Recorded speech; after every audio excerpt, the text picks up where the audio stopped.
Show live host Bev Turner. Take it away, Bev. Thank you, Alex. That's right.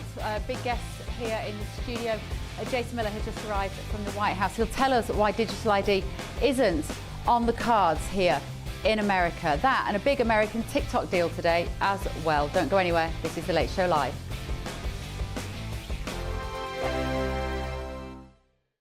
This is your chance to win a motorhome and cash in our biggest giveaway to date. Courtesy of Marquis Leisure, you could be the proud owner of this 2025 Benamar Primero. It comfortably accommodates 4 people and can be driven on your standard driving licence. Plus, you'll also bank an incredible £30,000 in tax-free cash to spend on anything you like. Make sure you don't miss out. For another chance to win, text WIN to 63225. One entry costs £2.50 plus one standard network rate message. Or text BONUS to 63225. 5 entries cost £5 plus one standard network rate message. Go to gbnews.com/win. Entries start at £2.50. Call 0903 686 3232. Calls cost £2.50 plus your network access charge. Or post your name and number to GB16 PO Box 8690 Derby DE1 9TT. UK only. Entrance must be 18 or over. Lines close at 4 p.m. on the 31st of October. Please check the closing time if listening or watching on demand. Good luck. Westminster's full of talk, but out here, it's the real world. Am I allowed to talk now? No, that's it. This is where it matters, real people and real lives. That's what politics is all about. In fact, has Trump made a good start? No. Straight answers, no spin, and just a couple of pints. How many fingers have I got up? About 10. So join me for Lee Anderson's Real World every Friday at 7 p.m. only on GB News. The People's Channel, Britain's news channel. Miriam, you can't be serious. Scrapping the triple lock on state pensions? Madness. Andrew, we just can't carry on pretending. The numbers just don't add up. We've got to be honest with people. We've got to face the facts. That's what people want. Well, that's what you get on GB News and on Britain's Newsroom. Lively debates, lively conversation. Britain deserves a newsroom that puts the facts and your voice first, and we're not afraid to hold power to account. And each other. So join me, Andrew Pierce. And me, Miriam Gates, for Britain's Newsroom, weekdays from 9:30 on GB News. The People's Channel, Britain's news channel. Join me, Nana Akwe, for an informative, interactive news programme with a difference. It's fun. No, he didn't say that, Dave. I'm so surprised. I think there's an element of truth to that. Join me from 3 p.m. every weekend, only on GB News, Britain's news channel. Hi, I'm Michelle Dewberry, and my show is your opportunity to cut through all the noise and dive in headfirst to some robust debates. Ideas clash. Situation, No, isn't it? no, Because the failure is... You're deliberately avoiding my point. Nothing's held back. And if you think this is the end of it, wait for more. And we do not shy away from the difficult stuff. Sometimes I want to shake people and say, if only you understood. So join me on Jubes and Kerr weeknights at 6 p.m. only on GB News, Britain's news channel. Mornings don't have to be tiresome, especially if you have the right company. Wake up to news as it happens, opinion and debate, and of course, a little bit of entertainment too. Because when the kettle's on, we're on. That's Breakfast on GB News, a show worth waking up for. Every morning from 6 a.m. Only on the People's Channel, Britain's news channel. We'll spread the news, you spread the word. Hi, I'm Michelle Dewberry, and my show is your opportunity to cut through all the noise and dive in headfirst to some robust debates. Ideas clash. Situation, isn't it? No, Because the failure is... You're the failure deliberately avoiding my point. Nothing's held back. And if you think this is the end of it, wait for more. And we do not shy away from the difficult stuff. Sometimes I want to shake people and say, if only you understood. So join me on Jubes and Kerr weeknights at 6 p.m. only on GB News, Britain's news channel.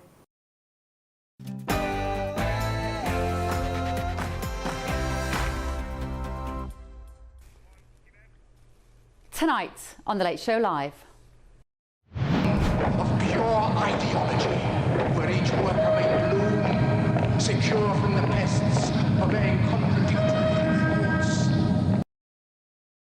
Big Brother is about to start watching you. Keir Starmer says we're all going to have digital ID.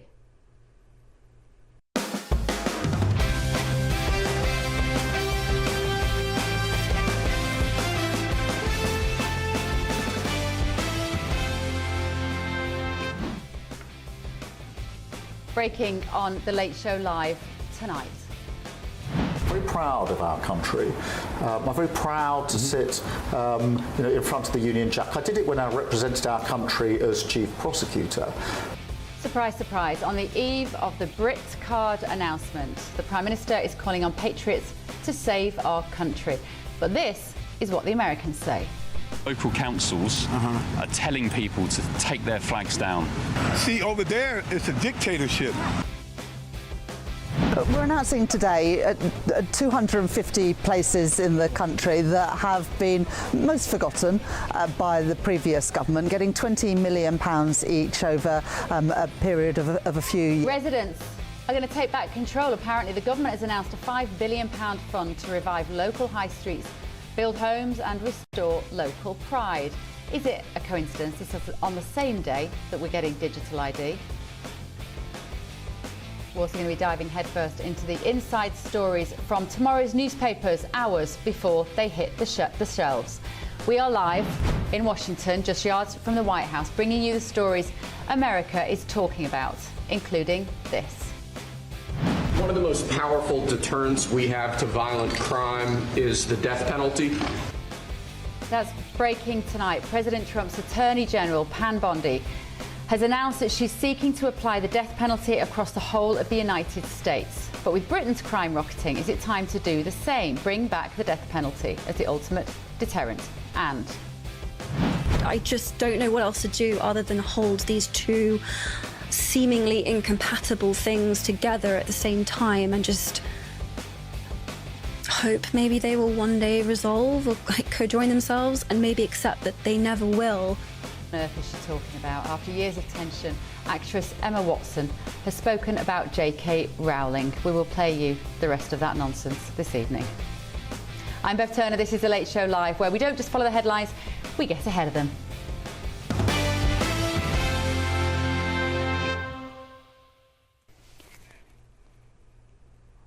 Breaking tonight, digital ID for everyone. The Prime Minister is set to announce the scheme will be compulsory for all adults in a desperate bid to tackle illegal migration. Meanwhile, he'll make a major speech later today promising a patriotic renewal. Our political editor, Christopher Hope, has more.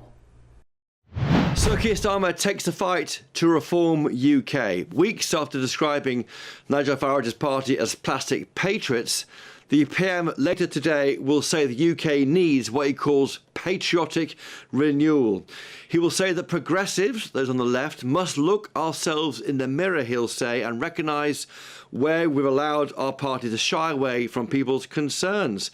Speaking at a global Progressives Action Conference alongside the Australian PM Anthony Albanese and the Canadian PM Mark Carney, he'll draw a contrast of what he calls divisive politics of decline with patriotic renewal. He'll say this is the dividing political choice of our times, a politics of what he calls predatory grievance, preying on the problems of working people, using that infrastructure of division against a politics of patriotic renewal, rooted in the communities, building a better country, brick by brick from the bottom up.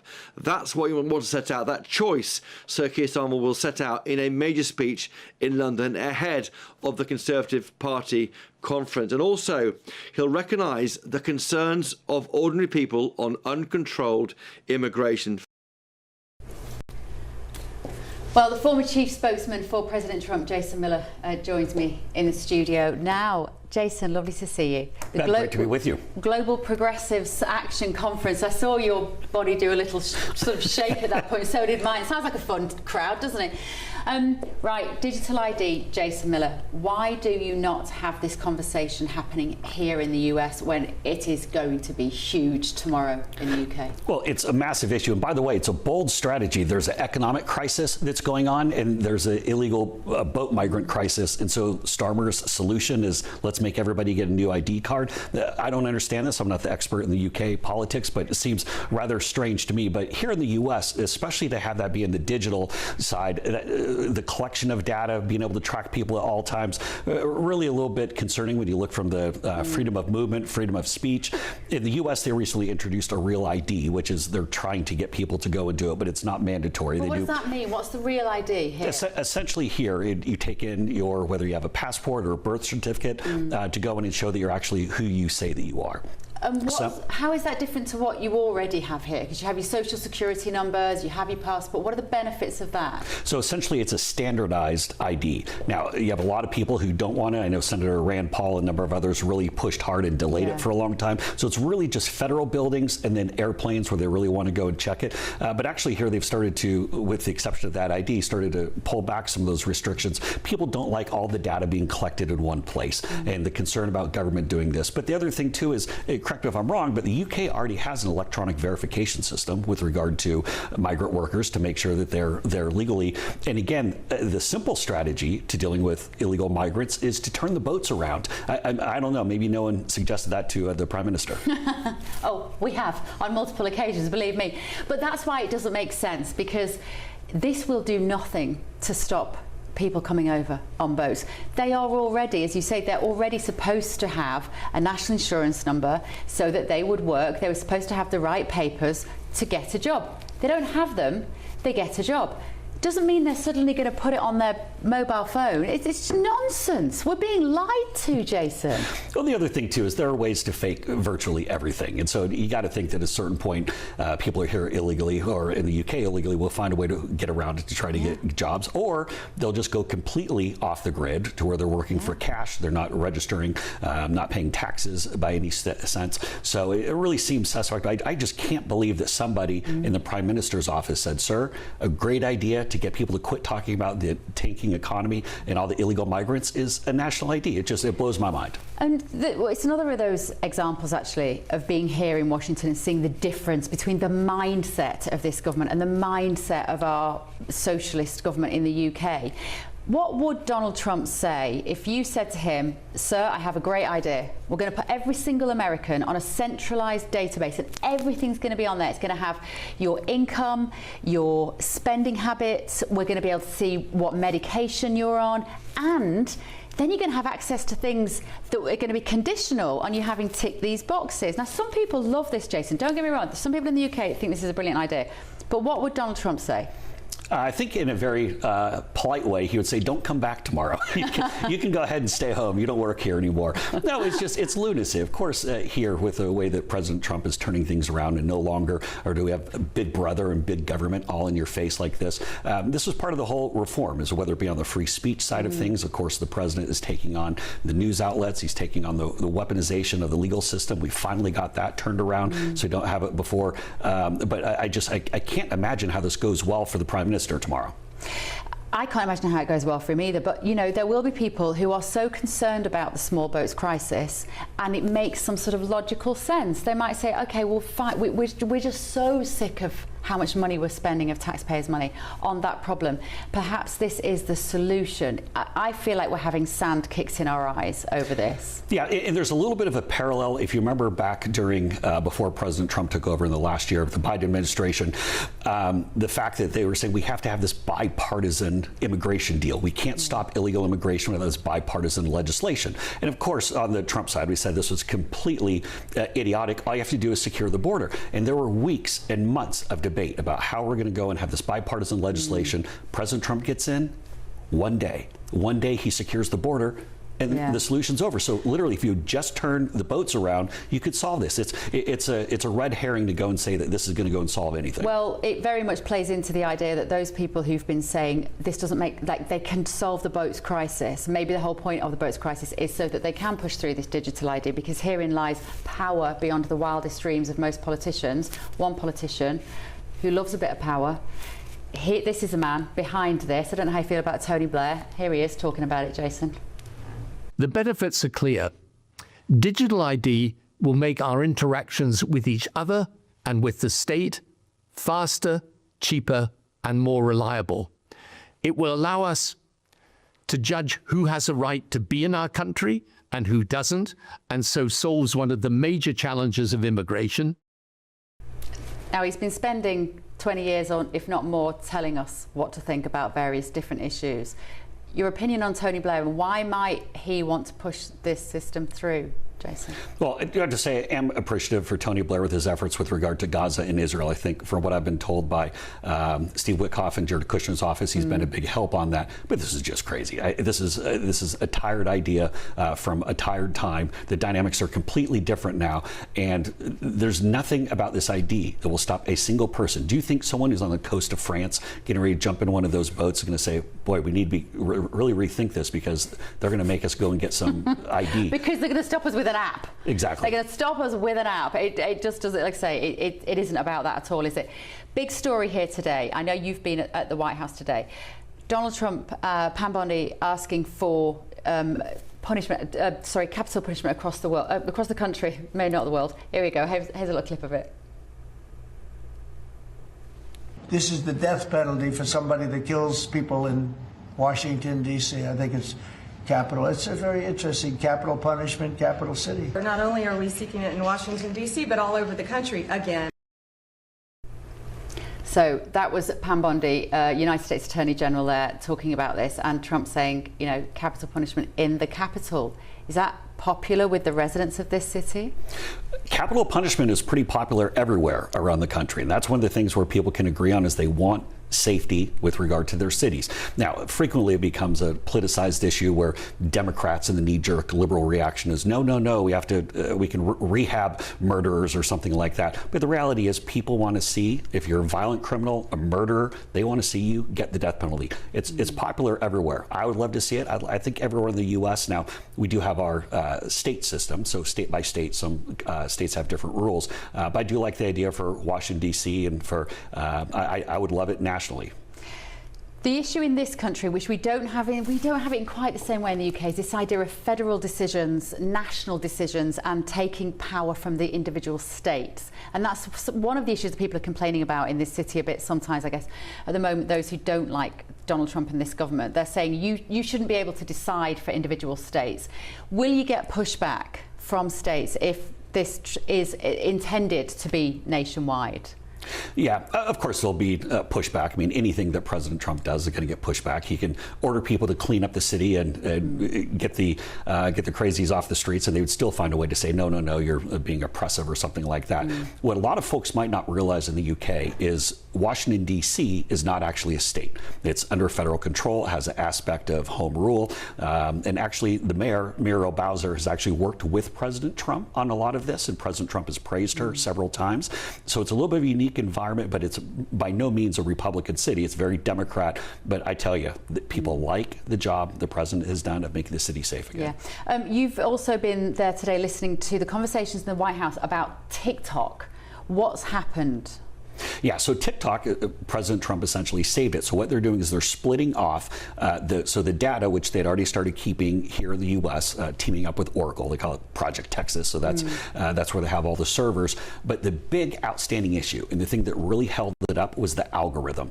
And Bev, I know you probably have TikTok. You're probably on a little bit. I wouldn't tell the kids. I'm probably on a little bit more than I should. It's addictive. I tell you, they have a thing going. But the algorithm that they get down, that has to be controlled by Americans, because you think if that's controlled by a foreign country, could they start, say you get close to election time? Do they want certain messages to come up? If there's an armed conflict somewhere, do they want to try to get people thinking a certain way? So they're splitting it off. And so the algorithm will be controlled by a U.S. controlled board here in the United States. They have the data and ultimately able to deal with the issues that people had raised. And so it's, I tell you, it helped President Trump win the youth vote. It's popular in my household. Let me just ask you finally, before you go, Jason, about patriotism, because the Prime Minister in the UK, in order to sell this idea of a digital ID to the country, is going to talk about the fact that we are going to build this country back via our patriots, which feels a little rich because that hasn't really been his rhetoric recently. What do you notice about the definition of that word in this country compared to the UK? Well, I can point you right to the numbers. There was a poll that came out from the Gallup organization this summer that showed that only 36% of Democrats are proud to be Americans. 36%. The number for Republicans, 92%. And by the way, the other 8% probably misheard the question and didn't know what they were answering. But it's become a thing now where it's really sad. I think many of these people on the left suffer from Trump derangement syndrome. I'm not sure what the equivalent would be when it comes to the UK. We're seeing quite a bit of Farage derangement syndrome. We're going to talk about it actually on the show tonight. But you notice now, and again, it can be in the UK, the United States, or Brazil, simply by saying that you're proud of your country and being proud to represent with the flag, all of a sudden you're some far-right person. And I think it really, this media mindset of trying to undermine being proud of your country, that's everyone should be proud of their own country. Let's have a quick look actually, because Ben Leo went out on the streets of Washington today to see how Americans feel about the Brits being ashamed of our flag or not being allowed to fly it. Here's what happened. Local councils are telling people to take their flags down because they say it's against health and safety, it's dangerous. What do you make of that? In America, we proud. We gonna keep that flag up wherever we're at. Maybe, see, over there, it's a dictatorship. If you hold a flag up outside your house or in the street, you get called racist. No way. You think Brits should be proud as well? Yes. Don't take any of that nonsense. The motherland. That's what started. If it wasn't for England, it wouldn't be no America. In the UK, councils have told Brits to stop flying our flag. What's your take on that? I don't agree with it. No. So some people think it's racist flying British flags.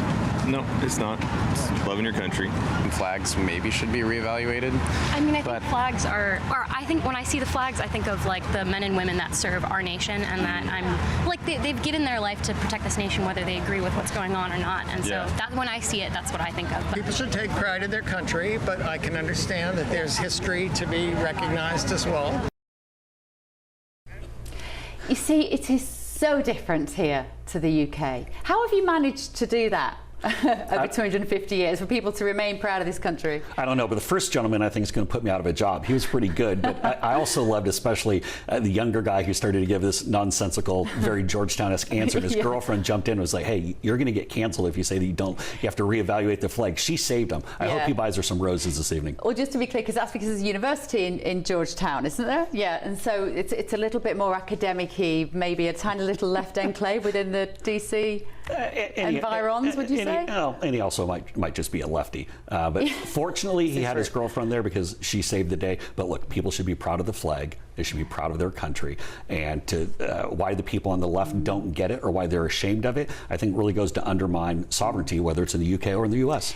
When I found out that this digital ID system, which has been bubbling away for at least, well, probably 10 years, but some of us were aware of it for 5 years, when I found out it was going to be called the Brit card, all sorts of things just fell into place, and I realised, because it will be deemed non-patriotic if you don't sign up to the Brit card, which is a form of blackmail, isn't it, on the part of the government to the people?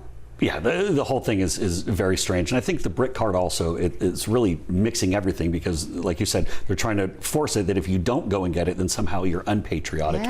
And because you want to control your information, it seems, I can't wait to watch this. I'll be watching GB News tomorrow to see how Starmer explains this. This will be a fun one. Oh, thank you, Jason. Always good to see you. Jason Miller there. That was fun. Right, still to come this evening on The Late Show Live. I just don't know what else to do other than hold these two seemingly incompatible things together at the same time and just hope maybe they will one day resolve or co-join themselves and maybe accept that they never will. That's Emma Watson from Harry Potter. She's talking about J.K. Rowling's position on trans issues and whether they can still be friends. It's absolutely woolly nonsense. First, though, I'm going to get the take of Neil Oliver on the introduction of digital ID next. This is The Late Show Live, only on GB News.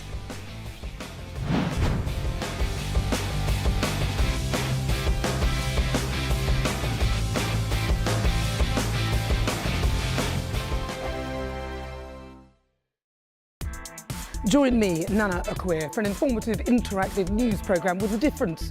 It's fun. No, he didn't say that, Dave.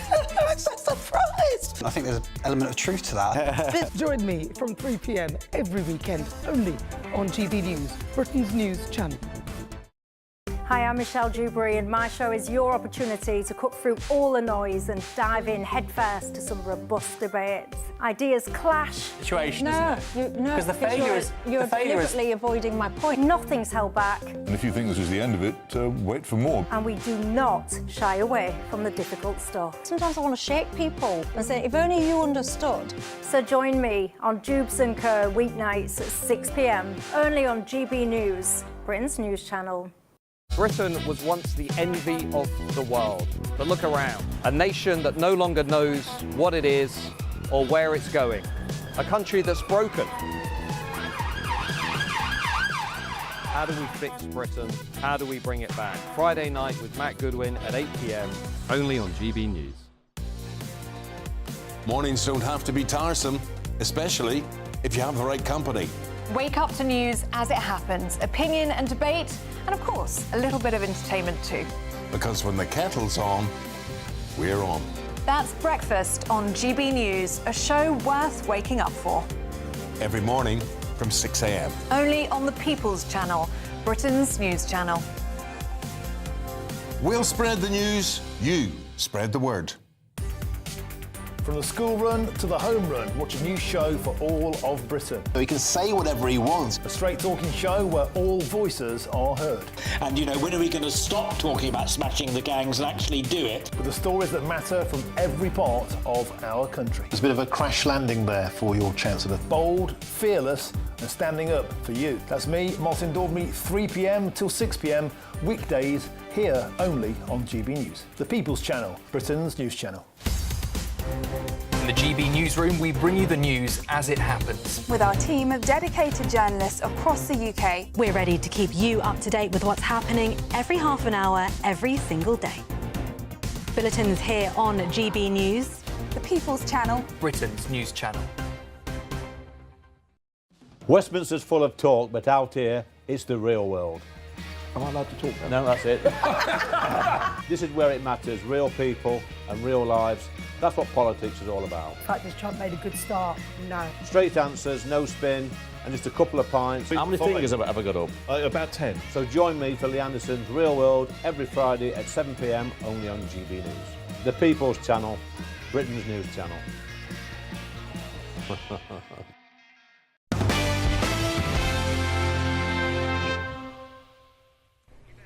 This is The Late Show Live. I'm Bev Turner. Do you remember this?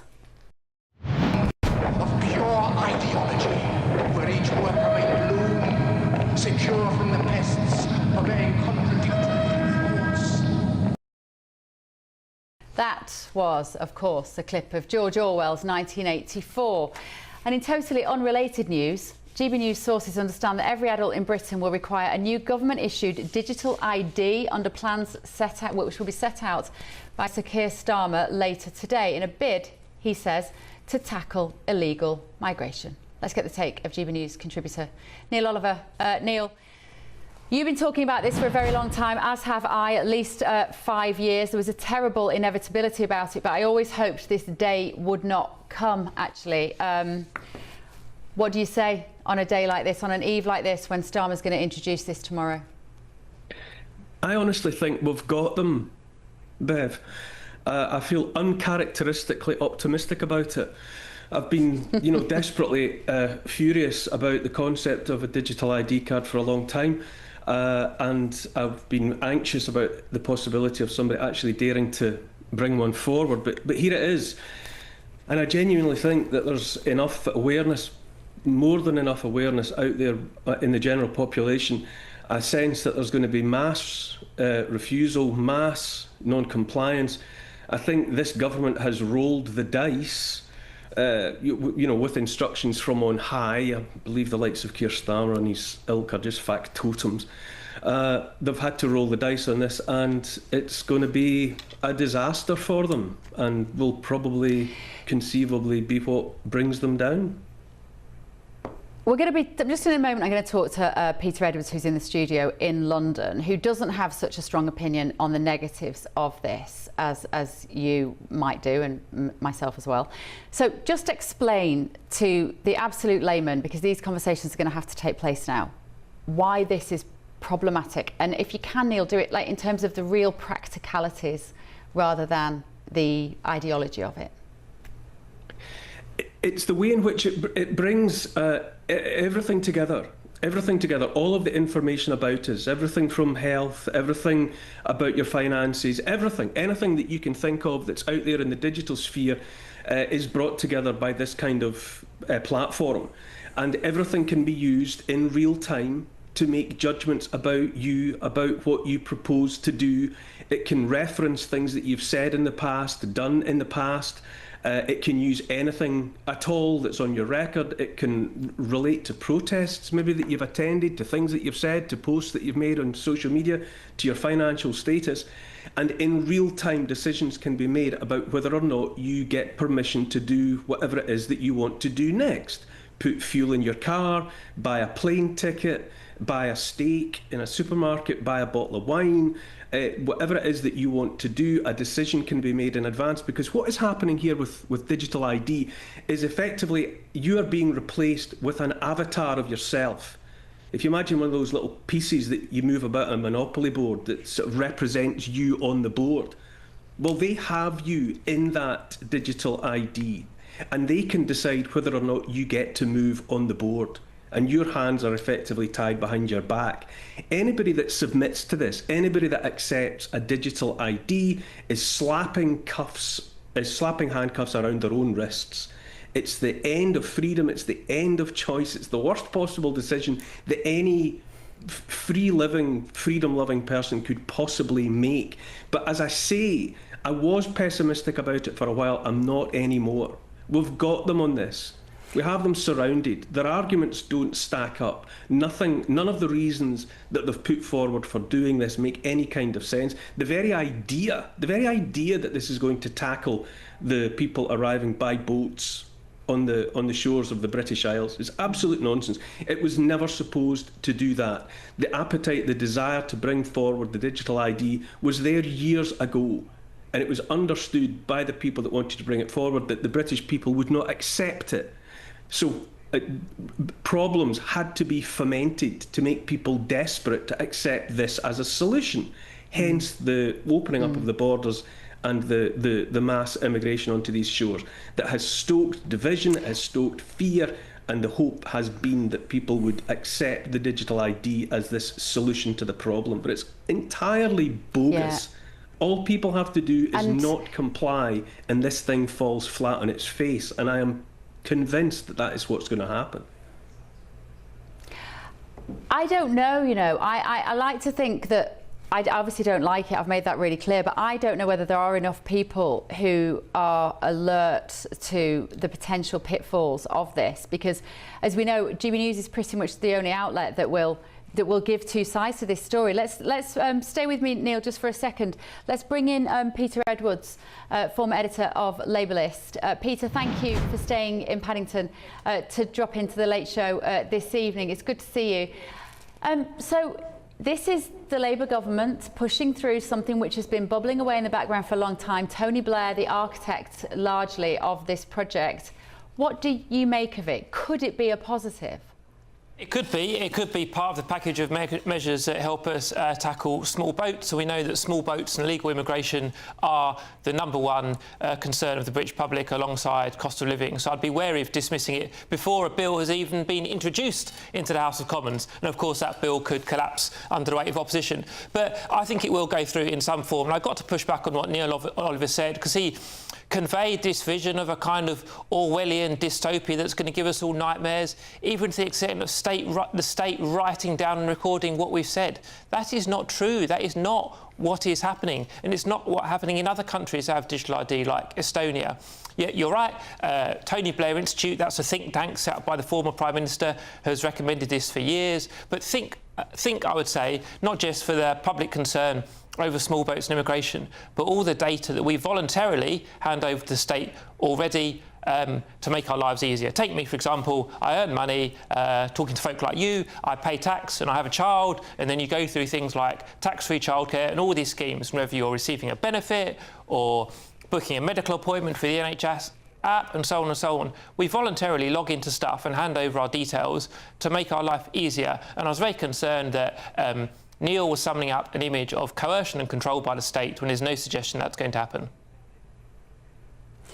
But as you know, Peter Edwards, once you give government powers, they never give them back again. It's interesting that tonight, Jeremy Corbyn has been tweeting that he absolutely rejects the idea of digital ID, at the same time that Nigel Farage is saying that he absolutely rejects digital ID. How do you make sense of that as a Labour man? Well, Bev, you're always very courteous and friendly to me, but the argument that you're putting forward has collapsed after COVID, because that was the argument against some of the COVID restrictions 5 years ago, that it would be the slippery slope to more state control after our life. In fact, all the COVID restrictions have been swept away. So that argument that it's a slippery slope to more control collapses. But we're here. This is the control, Peter.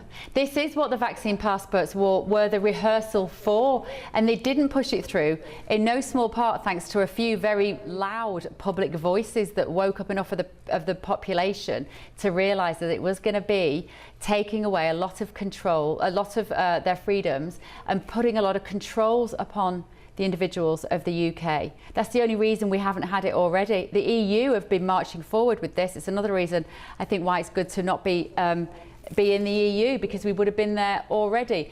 Just give me an idea then, Peter. Tell me this before we go. Who's your least favourite politician, either living or dead? I'm not sure we're asking about whether it's a story in Friday's papers, but much as he's a very affable fellow, I think Boris Johnson was the wrong Prime Minister at the wrong time, a uniquely dreadful moment in British history in the pandemic. Hang on. So what I'm saying is, imagine you've got your digital ID on your phone. It can look at everything you do. It can control where you go, who you see, what you can buy, how you can travel. And Boris Johnson is in control of that. That, my friend, is where we have to use our imagination as to where digital ID goes. Boris would lose it down the back of a sofa, so I'll rest easy on that one. Very possibly. Peter Edwards, always nice to see you. Stay with me, and Neil Oliver as well. Thank you so much for your time this evening on that. So Keir Starmer said in 2020 that the government's plans on voter ID risk locking people out of democracy. Doesn't say that anymore, does he? Right, still to come on The Late Show Live.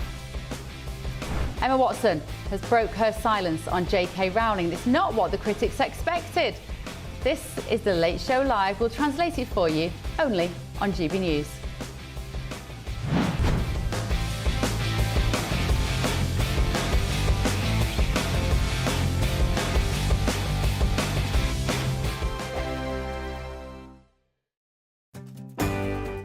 I'm Michael Portillo. This is GB News, the People's Channel, Britain's news channel. Westminster, the ultimate clique. And you're fighting like rats in a sack. But here on the Camilla Tominey Show, we ask the questions the establishment media is too scared to ask. OK, let me ask you a straight question, because I know you're a straight-talking politician. Whether it's net zero, illegal immigration or law and order, nothing is off limits. You had the power then. Yeah, as I and say, now you've lost it. That's the Camilla Tominey Show, a politics show that's fearless. But no, let me finish my question if you don't mind, because it is my show. Sundays at 9:30, only on GB News, the People's Channel, Britain's news channel. Miriam, you can't be serious. Scrapping the triple lock on state pensions? Madness. Andrew, we just can't carry on pretending. The numbers just don't add up. We've got to be honest with people. We've got to face the facts. That's what people want.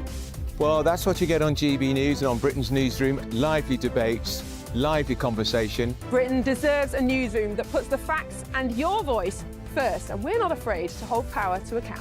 And each other. So join me, Andrew Pearce. And me, Miriam Gates, for Britain's Newsroom, weekdays from 9:30 on GB News. The People's Channel, Britain's news channel. At GB News, we love to hear from you, our loyal community. So drop us a line at gbnews.com/yoursay. There you can talk to each other and also to the presenters live on air. gbnews.com/yoursay, because GB News is your channel, Britain's news channel. Westminster's full of talk, but out here, it's the real world. Am I allowed to talk now? No, that's it. This is where it matters, real people and real lives. That's what politics is all about. In fact, has Trump made a good start? No. Straight answers, no spin, and just a couple of pints. How many fingers have I got up? About 10. So join me for Lee Anderson's Real World every Friday at 7 p.m. only on GB News. The People's Channel, Britain's news channel. From the school run to the home run, watch a new show for all of Britain. He can say whatever he wants. A straight talking show where all voices are heard. And, you know, when are we going to stop talking about smashing the gangs and actually do it? With the stories that matter from every part of our country. There's a bit of a crash landing there for your Chancellor. Bold, fearless and standing up for you. That's me, Martin Daubney, 3 p.m. till 6 p.m. weekdays here only on GB News. The People's Channel, Britain's news channel. I'm Stephen Dixon, and thanks for joining us on GB News, Britain's news channel.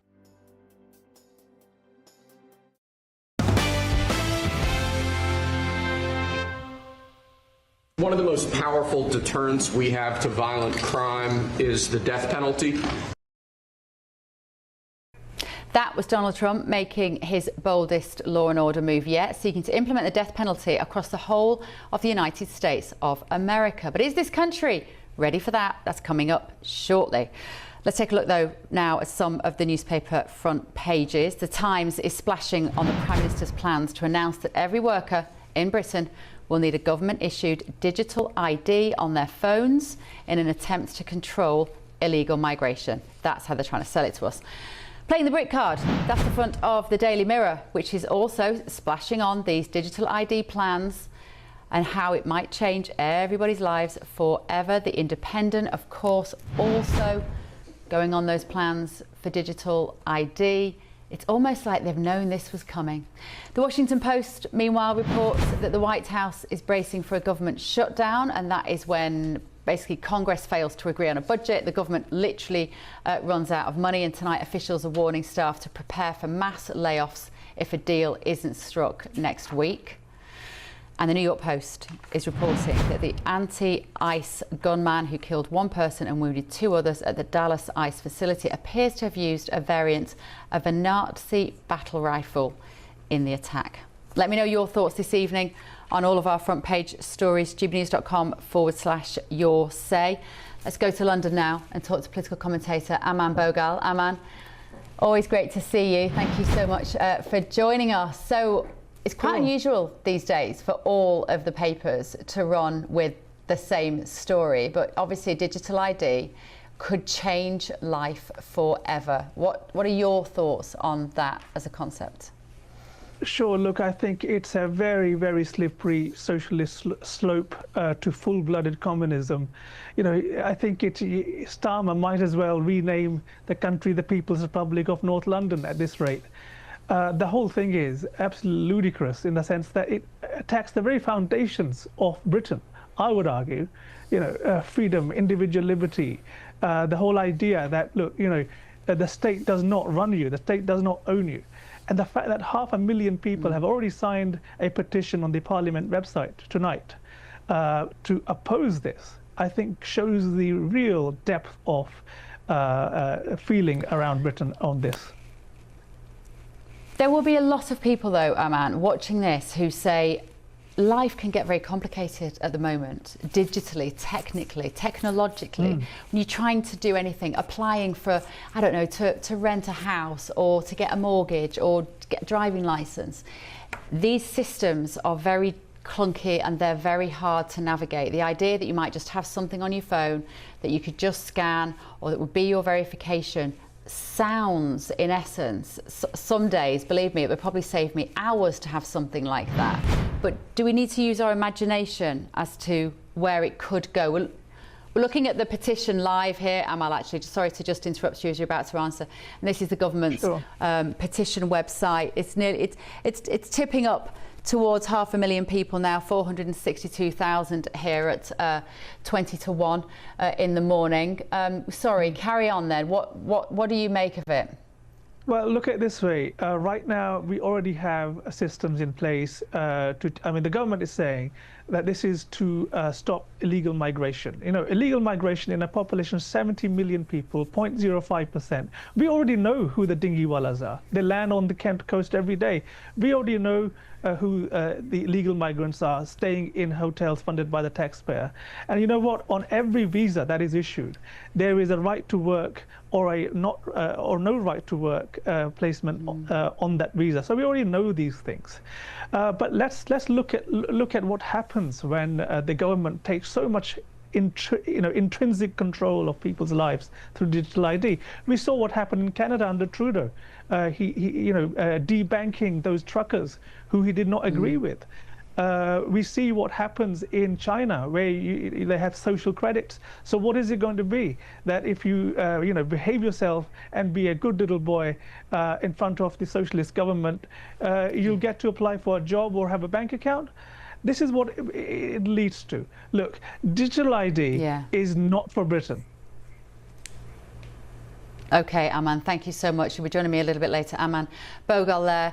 Delighted to say I'm joined in the studio now by my panel foreign correspondent Sarah Firth and former advisor to Margaret Thatcher, Niall Gardner. Oh, Sarah, a Brit living in America is what you are. Yes. So I'm really interested in this perspective because this isn't a conversation that's being had. It's one of these very, very rare times. It's the main story in the UK and it isn't at all even remotely on the news agenda here in America. Why is that? No, it's not, but it is interesting because it ties in, Bev, I think, and you'll have noticed since you've got here, right, the huge debate that's being had about free speech. I think what's happening here with the Brit card would absolutely have ramifications and people up in arms about the potential for treading over the line when it comes to people's right to free speech and that First Amendment right. You would definitely be seeing something like that petition going through the roof with Americans, would be absolutely opposed to it. I thought it was very interesting earlier you were asking one of the previous guests about, what would Donald Trump potentially think? Jason I know Miller. that you've, got to know him a little bit since you've arrived here.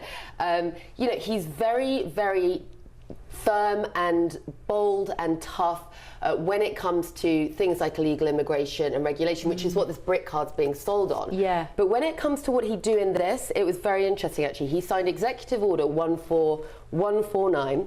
That was restoring freedom of speech and ending federal censorship. And it ordered an investigation into whether federal actors have colluded with tech platforms to censor citizens. Now, okay, the Brit card is being sold as tackling potentially illegal immigration, getting your right to work, right to rent all in one place, making all that easier. But it's not actually going to tackle those problems. And actually, people who are looking at the free speech aspect of this and the big brother aspect of this are saying the potential here for government overreach, the potential for governments to have the ability to limit what we say, limit where we move, what we speak. That is just absolutely against everything the Americans stand for. And President Trump himself stands against that. So I think he would say, in his blunt way, this is just a bureaucratic gimmick. Niall, what would Margaret Thatcher say? That's the question, isn't it? Well, it's great to be on the show, and congratulations you. on the very successful launch of GB News here in the United States. And my former boss, Margaret Thatcher, I think would have strongly condemned it. She would have seen this as socialist big government overreach. It is truly Orwellian, I think, what Keir Starmer is doing. It's a mixture of, 1984 and Animal Farm, frankly. It's all about control, really. Yeah. It's nothing to do with illegal migration. And the British government under Keir Starmer has been an absolute disaster in terms of dealing with the migration crisis. And this is undoubtedly, it's a gimmick. And I think that this is also about really control of the British people. And I think the British people are going to push back strongly against it. And we're seeing the beginnings of that already. You have connections, I know, to the White House as well here in DC. What would Donald Trump say? I've been asking all our guests that this evening because I do think it's interesting to hear everybody's takes. And what would his logic be behind it? Yeah, I do think that Donald Trump would firmly reject this approach, and this is the kind of thing that socialist Democrats and so on like to do. It's not something that conservatives put in place. And Donald Trump, of course, last week a hugely successful state visit, and he gave some advice to Keir Starmer about how to stop the boats. And he said, you have to use military force. Actually, that's the right approach. And I do think that Trump would strongly reject this whole digital ID idea. It's a big government project. It's the sort of thing the left love. And I do think it's going to be extremely dangerous in the UK with the government actually that locks people up for their tweets. Well, yeah, correct. And I always say, I asked the question earlier of Peter Edwards, I like, you need to use your imagination when it comes to the digital idea, because it is so different to anything we currently have in the UK. And I always say, who is the politician that you hate the most, alive or dead? And now imagine these powers in their hands. Because some people will say, well, I'm very comfortable with this while Keir Starmer is Prime Minister. I trust Keir Starmer. But then if you say to them, well, Nigel Farage might be your next Prime Minister, and at that point they might go, oh no, I don't like Nigel Farage, I don't want him to have those sorts of powers. Because once the government has these powers, Sarah, they never row back on them, do they? I think this is a very murky territory here because, as you just pointed out, we had Donald Trump in the UK saying, if you want to deal with illegal immigration, send in the military. He was very clear about that. A Brit card to deal with that issue. Yeah, if you want to be strong on your borders, everyone has said the solution. An app, the Brit cards. It's not tackling the problem that they're saying they're going to tackle, and it raises the question why there is this kind of excuse for the reasoning behind it. Let's look at his reasoning then in detail, what Sir Keir Starmer has said. He's issued a statement and he said, for too many years it's been too easy for people to come here, do you think, slip into the shadow economy and remain here illegally. It is not compassionate left-wing politics to rely on labour that exploits foreign workers and undercuts fair wages. And that, my friends, is the reason he's giving the digital ID. Let me know what you think at home. gbnews.com/your say. No doubt your messages will be coming in thick and fast. Still, a lot more to come this evening on The Late Show Live. Now, despite the crime wave across the UK, all is not lost. I've got a story for you that might just reinstate your faith in humanity. But first of all, a story you don't want to miss. Yet another study revealing that young white boys are being let down at school. I'll reveal all in just a moment. This is The Late Show Live, only on GB News.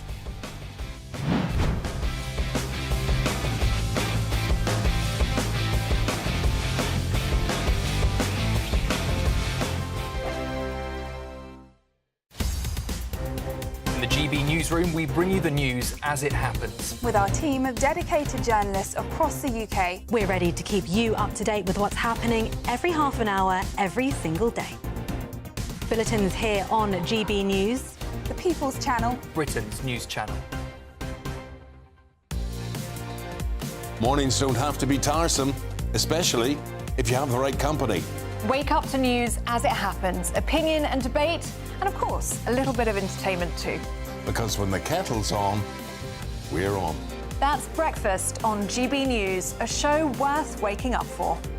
Every morning from 6 a.m. Only on the People's Channel, Britain's news channel. We'll spread the news, you spread the word. Westminster's full of talk, but out here, it's the real world. Am I allowed to talk now? No, that's it. This is where it matters, real people and real lives. That's what politics is all about. The fact is Trump made a good start.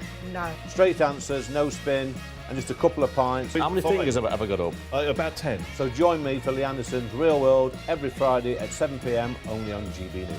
The People's Channel, Britain's news channel. At GB News, we love to hear from you, our loyal community. So drop us a line at gbnews.com/your say. There you can talk to each other and also to the presenters live on air. gbnews.com/your say, because GB News is your channel, Britain's news channel. Join me, Nana Akwe, for an informative, interactive news programme with a difference. It's fun. No, he didn't say that, Dave. I'm so surprised. I think there's an element of truth to that. Join me from 3 p.m. every weekend, only on GB News, Britain's news channel. You want to know what's really going on in the corridors of power? Labour don't know what to do with you half the time, and that makes you quite lethal in the chamber. Get behind the headlines with Chopper's Political Podcast. Join me, Christopher Hope, as I sit down with the great and the good of British politics. We'll see where this ruling takes us. These are the stories shaping our nation. Chopper's Political Podcast, available now on all platforms. Listen in and stay ahead. Hi, I'm Michelle Dewberry, and my show is your opportunity to cut through all the noise and dive in headfirst to some robust debates. Ideas clash. Situation, isn't it? No, because the failure is you're deliberately avoiding my point. Nothing's held back, And if you think this is the end of it, wait for more. and we do not shy away from the difficult stuff. Sometimes I want to shake people and say, if only you understood. So join me on Jubes and Co weeknights at 6 p.m. only on GB News, Britain's news channel.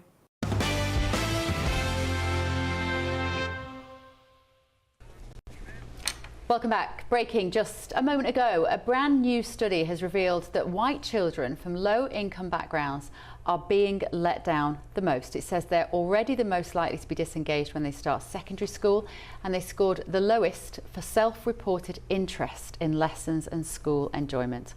This comes after this year's A-level results, when Education Secretary Bridget Phillipson said the lack of progress for children from white working-class backgrounds is particularly concerning. Still with me in the studio is my panel, foreign correspondent Sarah Firth and former advisor to Margaret Thatcher, Niall Gardner. Niall, these stories often appear on the landscape of our news agenda, this idea that white working class kids are the ones who get neglected, but nothing ever really seems to change about it. All we see is more DEI, diversity, equity and inclusion projects to help. There was one that I was reading about today, is about getting black kids into working positions or work experience at the barristers' chambers. What do we do about it? Yeah, that's a great question, and this is a very, I think, damning report in many respects, and it should really be a wake-up call to British politicians here, because there is a real crisis here, and decades of left-wing DEI policies of multiculturalism, for example, have left white working-class children behind, and I do think that many decades of sort of left-wing thinking within Britain's education system has been very, very damaging here.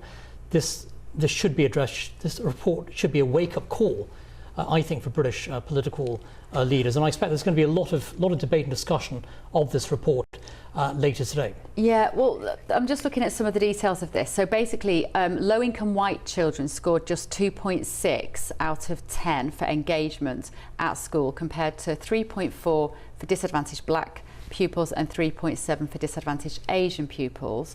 Sarah, doesn't some of this responsibility lie with the parents? It does, but I think what's interesting here is when you dig into the data on this, it is pretty stark. So they looked at 70,000 pupils. I think it was from 100 secondary schools. So I agree. I think this is going to be discussed and looked at quite closely. It's one of those discussions, that when you talk about the parents, it is so personal. I've got my young son who was born in this country just under a year ago, so American, British, Turkish. Yeah. And one of the discussions we're already having is, where do you educate them? And these kinds of reports and the system very clearly failing those in our communities in this demographic is extremely concerning. I think that there are going to be a lot of parents saying, look, we've got our role to play, but the system is simply not designed right now to be supportive of our children. And we've got this generation that they are picking up on the messages, as you say, Niall, about the fact that we should be ashamed of our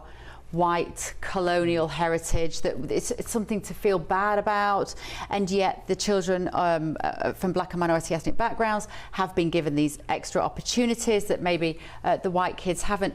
But I do think that's partly as well because you've got immigrant parents who are still ambitious. And they might be the children of the first generation in. We need to reinvigorate white British parents to say, your kids matter as well. Yeah, everyone should feel great pride in their country, and I think that left-wing ideology in British schools is hugely destructive and dangerous. Okay, thank you both. Coming up in the next hour, Sir Keir Starmer is set to push for a new digital ID scheme, and politicians across the spectrum are already weighing in. First though, your weather.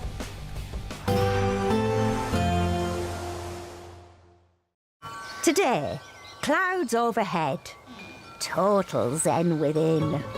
Box Solar sponsors the weather on GB News. Hello and welcome to the latest update from the Met Office for GB News.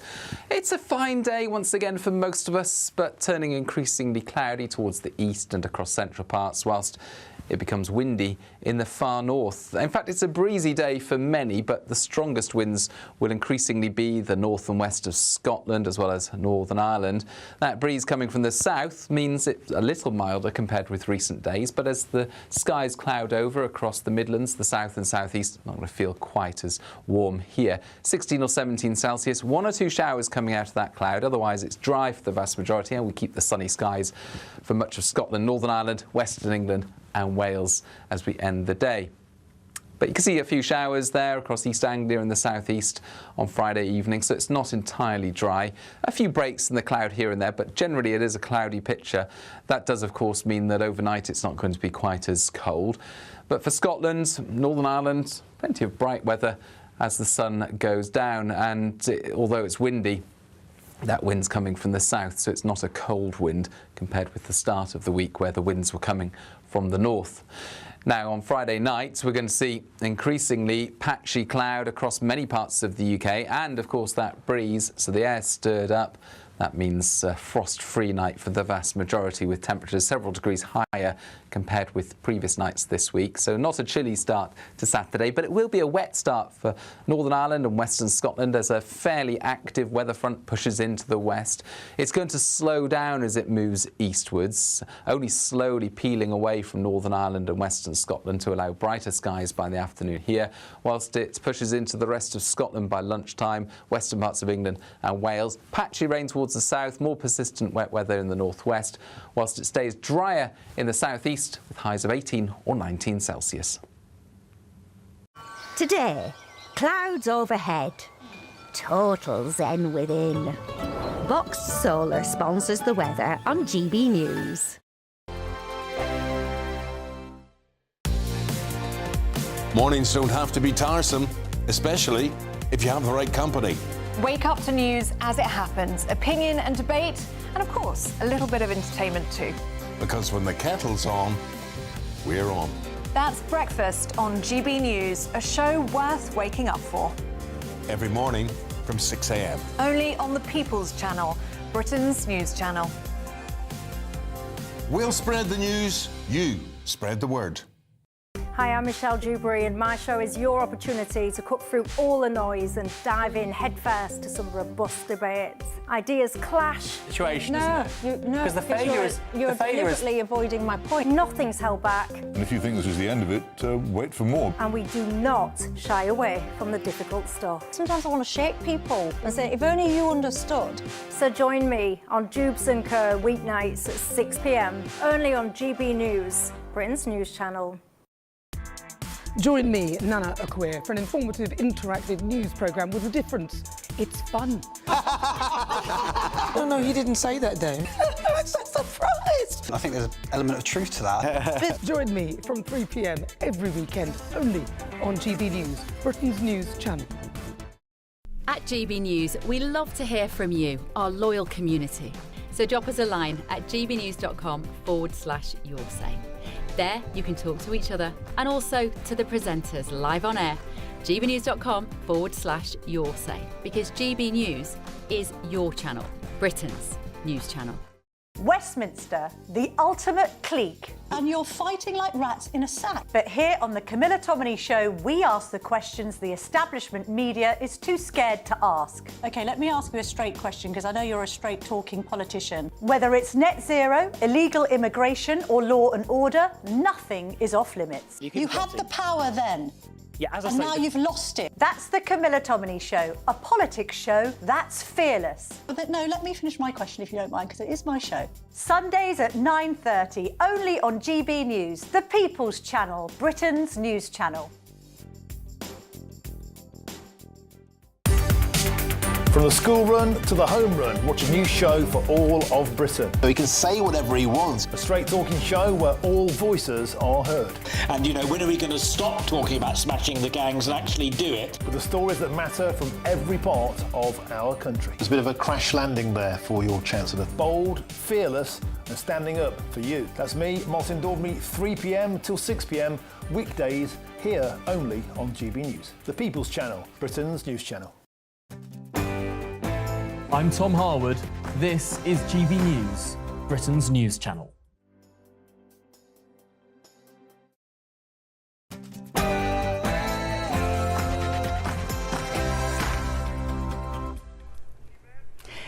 This is GB News. I'm Bev Turner, and you're watching The Late Show Live.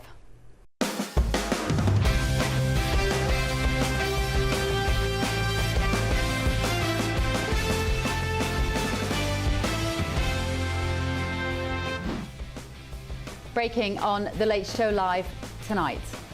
Of pure ideology, where each worker may bloom, secure from the pests of a contradictory. Big Brother is about to start watching you. Sir Keir Starmer is to announce that every adult in Britain will require a digital ID under plans to tackle, he says, illegal migration. Very proud of our country. I'm very proud to sit in front of the Union Jack. I did it when I represented our country as Chief Prosecutor. So there he is in a pub, surprise, surprise, on the eve of the Brit card. Starmer is calling on patriots to save our country. But this is what Americans say here. Local councils are telling people to take their flags down. See, over there, it's a dictatorship. We're announcing today 250 places in the country that have been most forgotten by the previous government, getting £20 million each over a period of... Residents in the UK are being urged to take back control. The government is announcing a £5 billion fund to revive local high streets, build homes and restore local pride on the same day that it announces digital ID. Is that a coincidence? We'll also be diving headfirst into the inside stories from tomorrow's newspapers, hours before they hit the shelves. We're live in Washington, just yards from the White House, bringing you the stories that America is talking about, including this. One of the most powerful deterrents we have to violent crime is the death penalty. Breaking tonight in Washington, President Trump's Attorney General, Pam Bondi, has announced that she's seeking to apply the death penalty across the whole of the US. But with Britain's crime rocketing, would you like to see the same thing in the UK?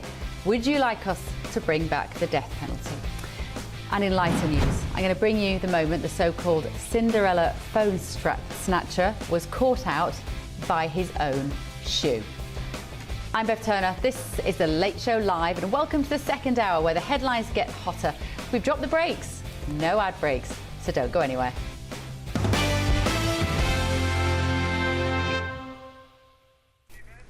Let's get back into the biggest story right now, and I imagine it will be for quite some time to come. The government is preparing to introduce a nationwide digital ID scheme that would apply to all UK adults, with details expected to be unveiled by Sir Keir Starmer today. The Prime Minister is set to confirm the initiative as part of efforts to, he says, to curb illegal migration, with a full outline anticipated in a speech later.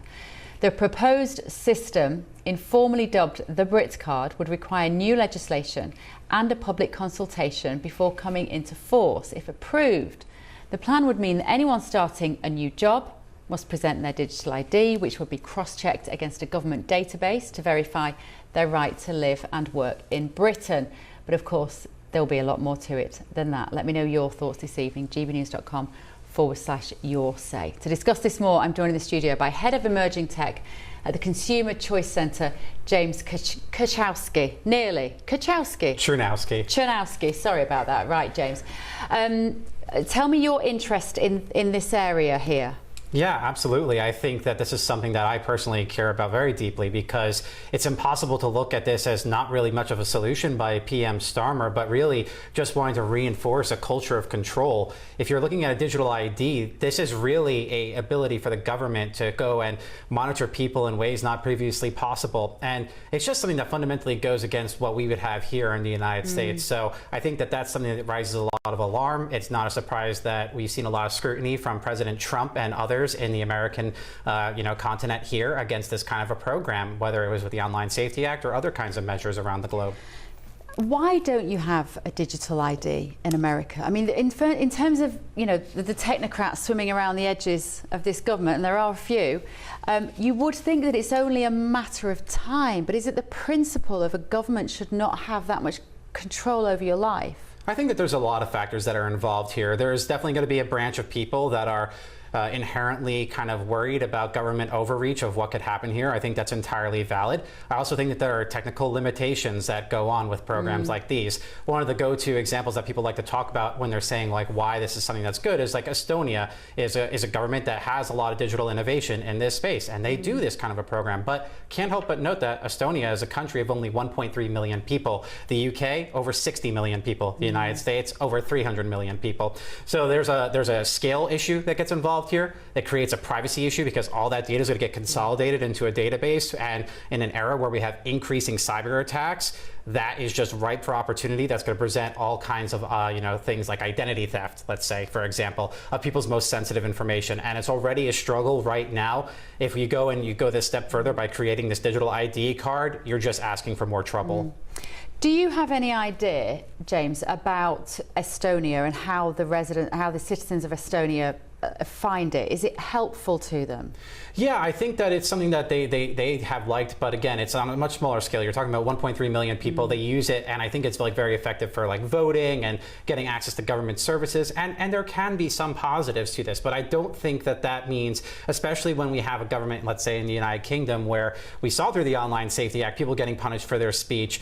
I think that that's a very real concern now. If you have this hard identity that's getting linked to you digitally, that can go and follow you around everywhere, right? So that's the key difference. You see, people will say, and I understand this. I spoke to my parents earlier this evening, and they are, in their 80s. My father's nearly 90. Yeah. He doesn't own a smartphone. Yeah. He wouldn't know his way around a smartphone. And that's okay. Like, that's how it should be. You shouldn't have to go out with a smartphone all the time. What happens to those people who aren't connected to the internet in this world?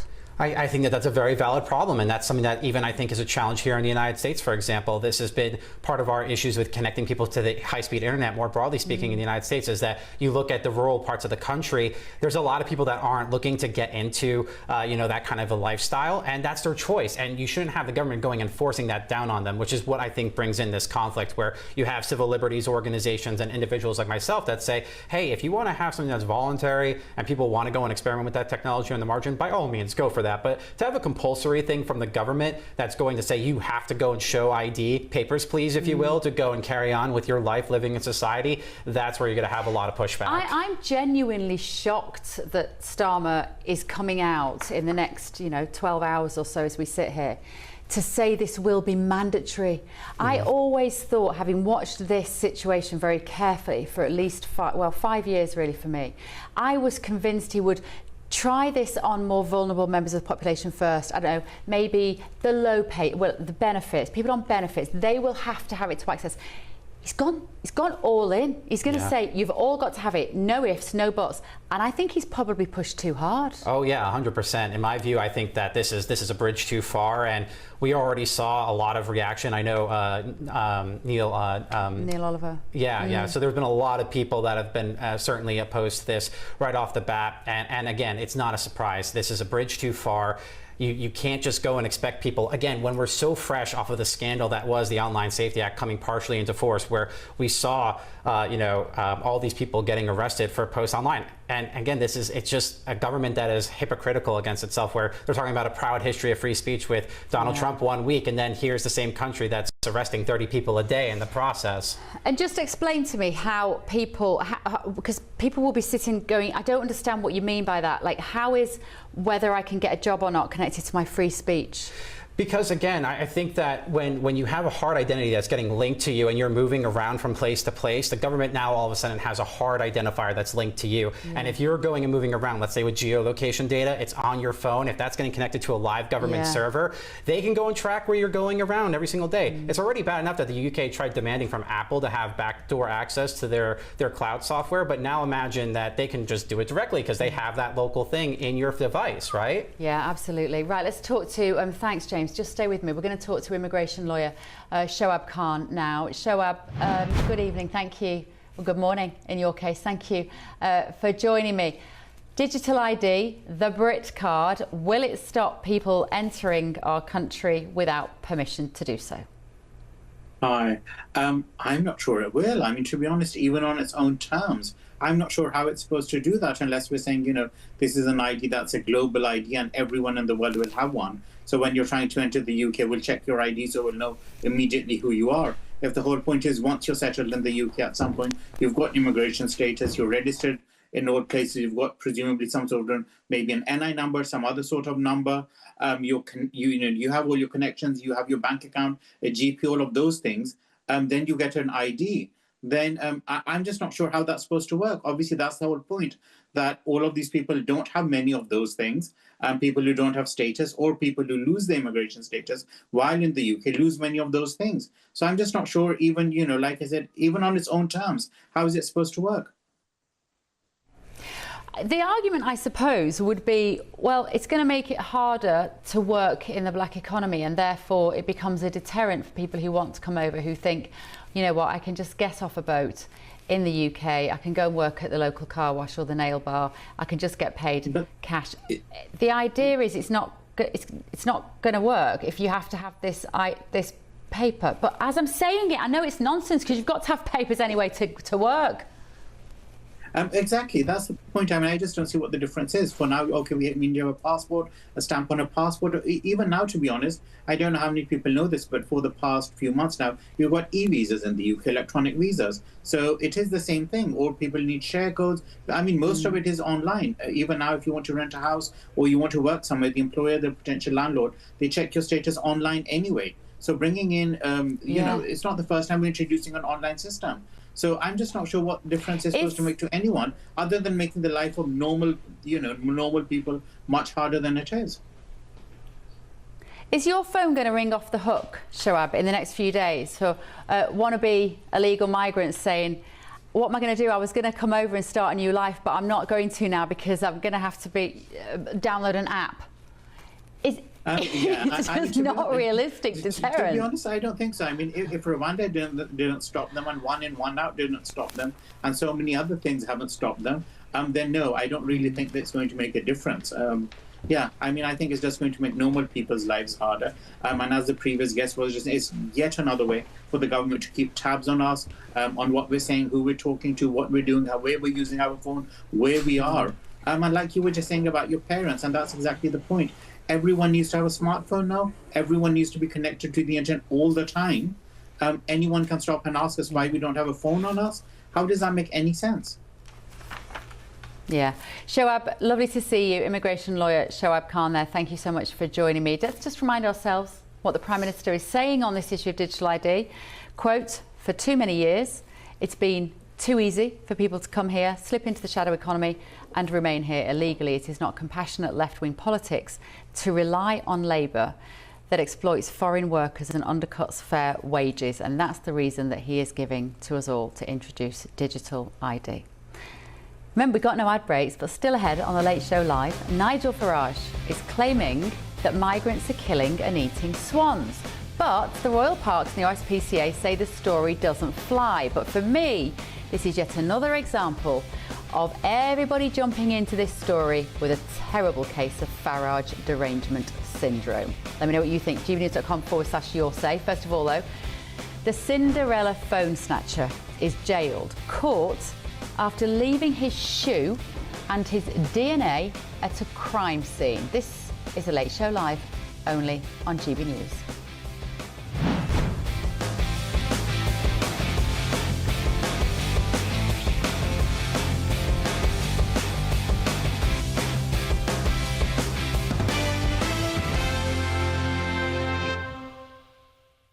I hope you're enjoying those pictures of America. That was Houston in Texas. I thought it was the South Bank and the Millennial Eye for a minute. Honestly, it's a lesson every night here. The government is preparing to introduce a nationwide digital ID scheme that would apply to all UK adults. Details expected to be unveiled by Sir Keir Starmer today. He's going to confirm the initiative as part of efforts to curb illegal migration, with a full outline anticipated in the speech. But Trump also, here in the US, has ordered the death penalty in Washington, citing a crackdown on violent crime and saying the city is now safest thanks to federal law enforcement. I'll come on to that in just a moment. But my panel are back with me, I'm delighted to say, in the studio. I'm joined by Niall Gardner and Sarah Firth. Right, do we want to talk about digital ID again, or should we move on to something else? Death penalty. Great. Off with their heads. Let's do that then. It really is one of these issues which divides these two countries joined by a language, but some days it feels not a lot else. Let's have a quick look at Pam Bondi, US Attorney General, talking about this earlier today. This is the death penalty for somebody that kills people in Washington, D.C. I think it's capital. It's a very interesting capital punishment, capital city. Not only are we seeking it in Washington, D.C., but all over the country again. There we go. So, Sarah, how would it be received in this country if Donald Trump says, we want to push this through, we want the death penalty in every state? Because, of course, at the moment, the states have some authority, don't they, of deciding whether they want it or not? Yes, and it's very interesting that they're sort of pushing this debate now in the Capitol in Washington, D.C., because this is typically democratic, anti-capital punishment. And so it's an interesting debate that we've seen President Trump make very clear, not just this now in his second term, but in his first term as well, he raised this issue of capital punishment. He views this as a very strong deterrent. So he's come out, he's saying that he wants capital punishment back in DC. Pam Bondi, the Attorney General, she has said it's not just going to be in DC, we want it across all the states. Now, whether or not they're going to get it, there are some practical hurdles, not least the fact DC juries are historically very resistant to this. President Trump, though, he's all for this. He said capital, capital, capital, capital city, capital punishment. He is very strong on crime. And I think what's very interesting is Margaret Thatcher, I think, if I'm not wrong, was back in the day also wanting to bring back the death penalty for exactly the same reason as Trump, the deterrent aspect of it. Yeah, exactly. She was a strong supporter of the death penalty.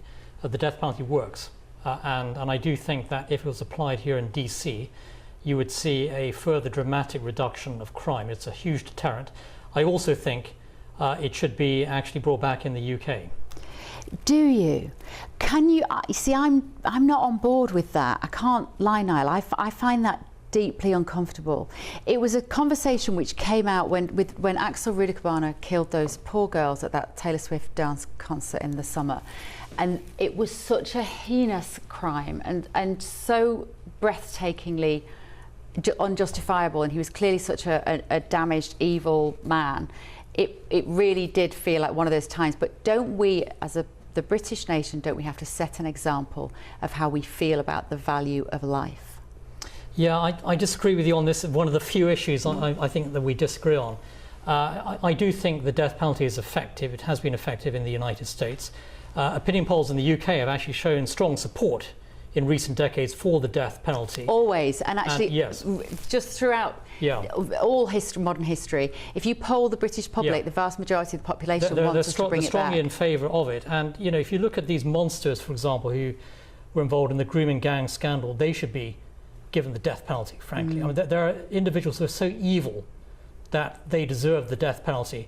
And if the UK could get out of all these European conventions and fully reassert its sovereignty, it could bring back the death penalty. And I do think most British people would support that. You'd see a dramatic reduction in crime, actually. And monstrously evil people deserve the death penalty. But I do agree with Bev that I think Brits have a very practical outlook, and we're such strong defenders of human rights, right? Yeah. To err is human, and it's very difficult when you have had miscarriages of justice in this way when it comes to the death penalty. So it's a strong argument against. We have the case in the UK of Lucy, the midwife. Lucy Letby. Thank you. Yeah. Lucy Letby, who there are appeals going through, and of course on her original conviction, she would no longer be here to look at those appeals going through. That's, I think, quite a powerful warning case for me. How about you? I mean, look, she's still guilty at the moment, but there are certainly calls for her case to be looked at in close detail. Niall? Yeah, I mean, I think, of course, in the case of the death penalty, you have to be extremely careful about the application of it. But having said that, I think it works, it's effective. Most people support it. It is a big deterrent. And I do think that, in the case of the recent grooming gang scandal, for example, there are a number of people who deserve the death penalty for that, actually. And if they were executed, it would be hugely popular, I think, with the British people. Just over half the states in the US still have the death penalty.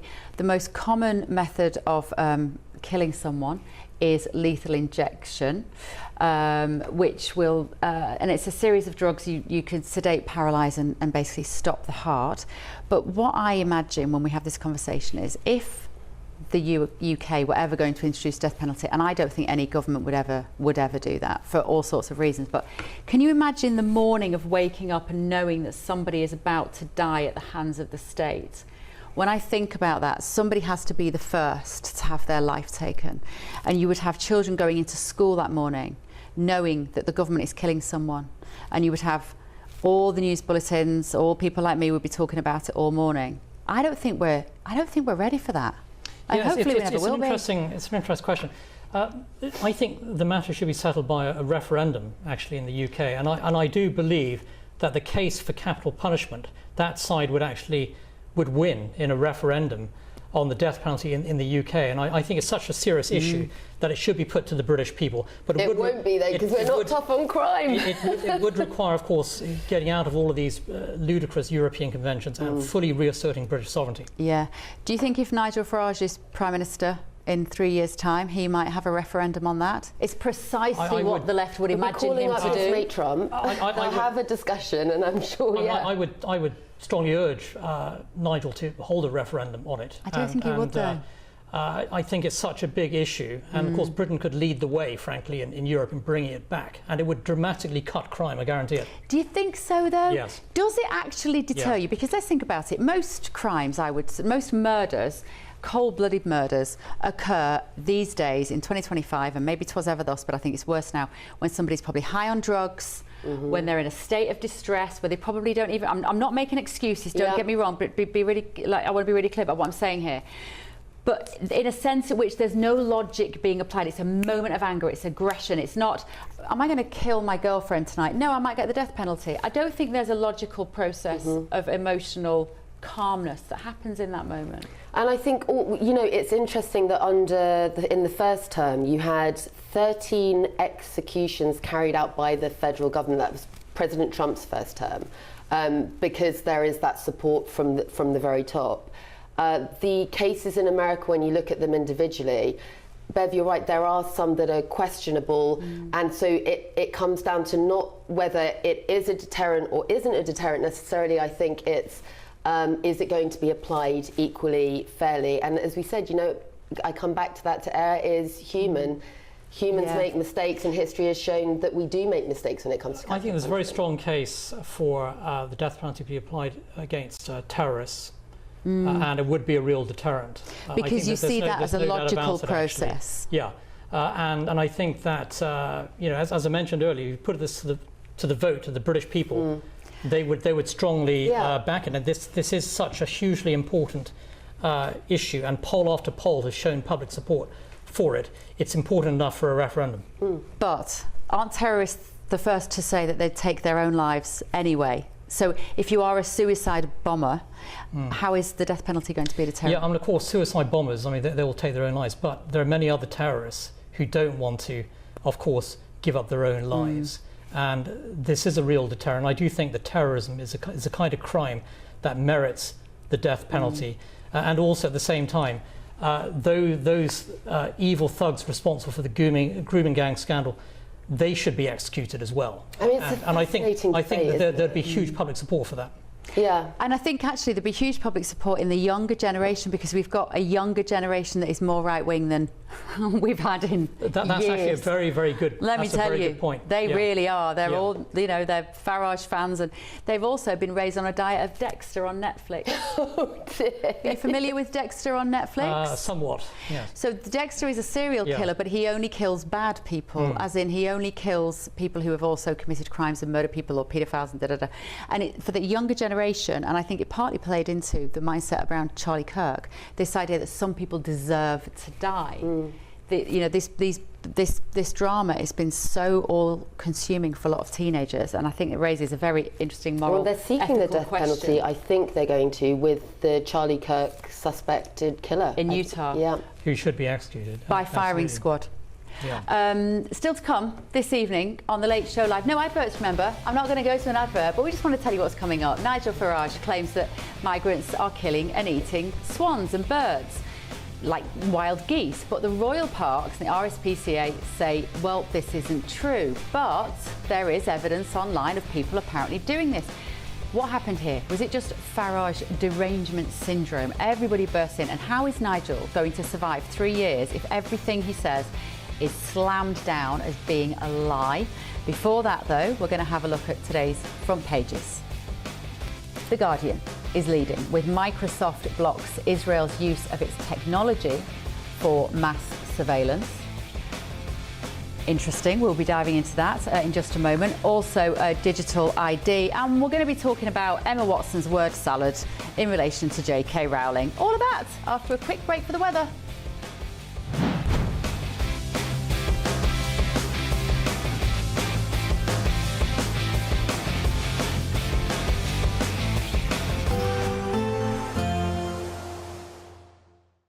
Expect warm spells with the odd rude interruption.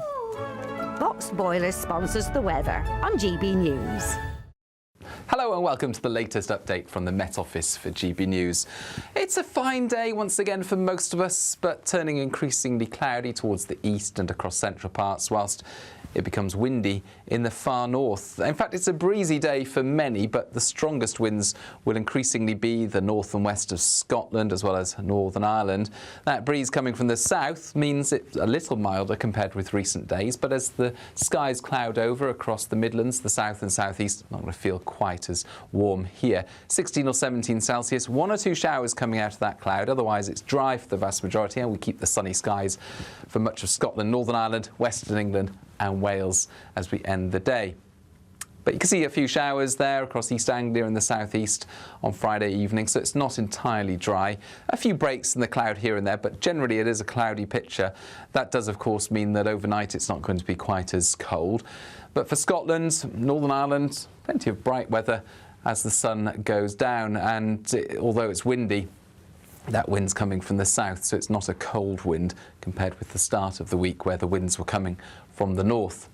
Now, on Friday night, we're going to see increasingly patchy cloud across many parts of the UK, and of course that breeze, so the air stirred up.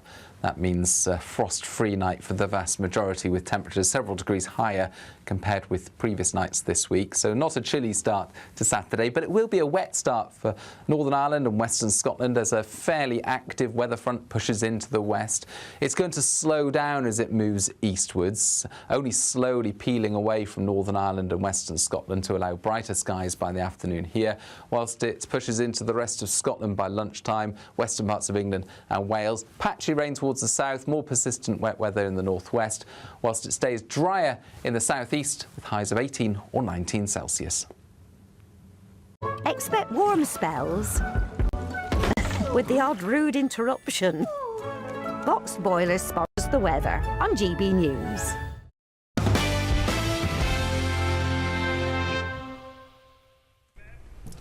Welcome back to The Late Show Live with me, Bev, live from Washington, D.C. Let's take a look at some of the newspaper front pages over in the UK. The Guardian is reporting that Microsoft has blocked Israeli Defense Forces from accessing technology that it used to operate a powerful surveillance system that collected millions of Palestinian civilian phone calls made each day in Gaza and the West Bank. The Daily Express is reporting that schools should ban phones to protect the nation's pupils. Couldn't agree more. Which is interesting they're going on that on the day that digital ID is on the front pages of every other newspaper, but good for you, Daily Express. And the Daily Telegraph are leading with Sir Keir Starmer admitting that Labour got it wrong on migration. Writing for the Telegraph ahead of a speech countering Reform UK, the Prime Minister acknowledged that before his leadership, the party did shy away from voters' concerns on illegal migration. Yes, you did. And the New York Post is reporting that the anti-ICE gunman who killed one person and wounded two others at a Dallas ICE facility appears to have used a variant of a Nazi battle rifle in the attack. And the Washington Post is reporting that the White House is bracing for a government shutdown, which basically means that Congress will fail to agree on a budget. The government literally runs out of money. Everything just turns off. Tonight, officials are warning staff to prepare for mass layoffs if a deal isn't struck next week. Let me know your thoughts. gbnews.com/your say. Let's now go to talk to London to Aman Bogal, our political commentator, who is there to have a look at these front page stories this evening / this morning. Amal, this is interesting. The story that's on the front page, I think it was of the Telegraph, about Microsoft turning off the Israeli Defense Forces technology, it's in The Guardian actually, forgive me, to operate, which at the moment they're using this to basically collect data on Palestinians. What might this mean for the conflicts in actuality? Well, I think first of all it shows the control of big tech when it comes to life, and look at what's happening with Russia. Microsoft pulled out, but you know what? Ultimately, this will come to show that it doesn't really make much of a difference to a country like Israel. Israel leads on tech. Israel leads on defense in so many ways. I think this conflict will come to an end once Hamas is rooted out of the Gaza. So apparently it's terminated the army's access of data. It's one of these stories that makes you realise that there is so much that goes on the battlefield these days that we just would have no idea about of what's happening behind the scenes. Let's move on to another one. This is the Daily Express. Should we have a look at this? Reports that schools should ban phones to protect the nation's pupils. Well, they're going to have a digital ID soon, so they're going to have to take their blooming phone to school if they're not careful, if it goes down to children. But there's not a parent in the country that doesn't think this is a good idea. Well, indeed. I mean, look, I think phones have no place in schools. But ultimately, it comes down to enforcement, and it comes down to the willingness of both the parents and the teachers. I mean, look, I think as a parent, we took away the smartphone from our 14-year-old boy, and it completely changed his life for the better. He started reading The Spectator, he started looking at global news, and he started watching GB News rather than scrolling through TikTok all day. Good for you. Well done. That is a good news story. I bet it was hard in the short term, though, wasn't it, Amal? It might have been OK in the long term, but I bet you had some battles before you got to that point. Well, indeed. I mean, we ended up having to give him a walkie-talkie because his defense in wanting to have a smartphone was, well, look, how do I keep in touch with you when it comes to end of school? And I said, well, we'll give you a walkie-talkie and you can call us on that to see where we are when we come to pick you up. You are brave. You are very brave. Now, look, this is a remarkable story in the Telegraph. Starmer saying that Labour has previously got it wrong on migration. Why is he saying this now? Well, look, I think it's fair to say that Labour are running scared of reform at the ballot box. We saw what happened in the local elections in May. The people of this country, voted repeatedly to cut migration, including under the Labour Blair and Brown years. I mean, who can forget the absolute opening of the floodgates under New Labour in the late 90s of migration? So yes, Labour have got it wrong. And I would say that we've had 3 decades of the Blairite orthodoxy that is affecting Whitehall, the Home Office, the great blob that is the civil service. No matter which government has come into power, the civil service has refused, literally, to help cut down migration. Look at the Home Office. Look at the Foreign Office. Issuing visas has become a tick box exercise. I mean, it's a real disgrace that people applying for a visa for the UK no longer have to have an interview. They just fill in a form online, and if it fills all the tick boxes, you get a visa. But this, Starmer coming out now today and saying Labour's got it wrong on migration. What he's saying is, OK, mea culpa, but I'm going to fix it now with your digital ID. This is not a coincidence. This story ties into that one as well, doesn't it, Amal? Oh, it does indeed. But the problem with Starmer's logic here is that, look, ultimately, we already know who the illegal dinghy-wallahs are. They land on the Kent coast every day. They get counted in and put into hotels and HMOs around the country. We know who they are already. We don't need a digital ID card to find out who they are. Other migrants, we already know who they are and whether they have a right to work in this country or not, depending on the visa sticker they've got in their passport.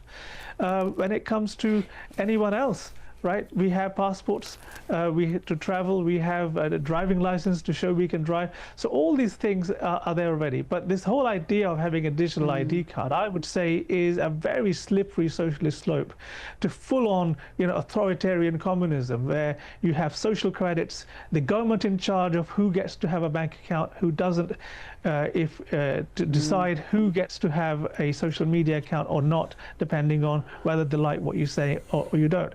Look, we already have such huge curtailment of free speech in the UK under this government. This will, I would say, this will end up building a 2-tier society where if you comply, you'll get to do stuff, you'll get to participate in society, and if you don't comply, you'll be an outcast. Yeah. Yeah. Do you think the public will go for it, Amal? Do you think there'll be enough British people that don't want this, that will just say no? Where does this go next? I mean, we saw a massive protest in London, or not a protest, we saw a huge actual celebration, I would say, of Britishness on the streets of London just a couple of weeks ago. I think we will have people out with their placards. I think it will dwarf that protest. Indeed, we saw huge numbers at the United Kingdom rally, and I think that really touched a nerve of the country where it really resonated with what people feel. And look, we've already had nearly 500,000 people sign a petition on the UK parliamentary website just within hours today of this announcement coming from Starmer. And that really shows, look, Britain, the very foundations of Britain are freedom and individual liberty, the right to have privacy, the right to be who you are without the state interfering in your life. And I think the British people will have none of it. Yeah, I think you're probably right. That petition signatures now reaching just over 470,000 if you're listening on the radio. Amal, great to see you. Thank you so much for enlightening me this evening from London. Let's look at some of these stories here in the US as well. Niall and Sarah are still with me. This story in the Washington Post, that the White House bracing for government shutdown. Sarah, explain to us what that means. Right, so here in the US, you have large parts of federal government that will literally run out of money if you don't have agreement. So unlike in the UK where you have the government budget, it's passed through Parliament, and failure would usually mean, I think in most cases, a change of government, if I'm not wrong. Here in the US, Congress must agree every single year on the funding bills. So both the House of Representatives and the Senate, they have to pass them. If they can't agree on time, then you have the federal agencies literally just not allowed to spend their money. Now, this has suddenly hit the headlines again, Bev, because it's next week that you've got the government shutdown deadline looming. So the pressure is on, but there has now been a memo that Politico had got hold of that is instructing federal agencies, and it's reportedly from the White House Budget Office, and it's instructing the federal agencies to prepare potentially for permanent mass firings in their departments if the shutdown takes place. What would that mean for Donald Trump, Niall, if that's to happen? Does it reflect badly on him, or does it just show there's a sort of intransience within Congress and the Senate that they can't agree? Yeah, and I don't think that this is going to reflect negatively on President Trump. It will reflect negatively on Congress, of course. And the Trump administration, I think, wants to rein in big government, actually, and reduce levels of government spending. It's not afraid of firing federal workers. In fact, if you do that, you probably improve the efficiency of government, actually. So I do think that for many decades you've had bloated big government. You have an administration in power now that wants to reduce the size of government. That's a very positive thing, in my view. What you don't have here is potholes. When you're talking about spending government money, you do not have potholes. No, very They don't true. exist here in Washington, do they? Believe me, I'm on pothole watch and I can't see one anywhere. So whatever you're doing with your money, you're spending it in some of the right places. Listen, while we're having a bit of levity, should we have a look at what J.K. Rowling, actress Emma Watson, Harry Potter, she's done an interview. Now, of course, she's fallen out with J.K. Rowling over the whole trans issue, that she has said, I can't talk to J.K. Rowling because she's such a transphobe, or whatever the nonsense she said. So she's done a little interview where she's clearly trying, now that the Overton window about what you can and can't say about trans is moved a little, she's sort of wanting to get slightly on that bandwagon. But as you can hear from what she says now, she doesn't quite know how to do that, given everything that she said previously. Here she is.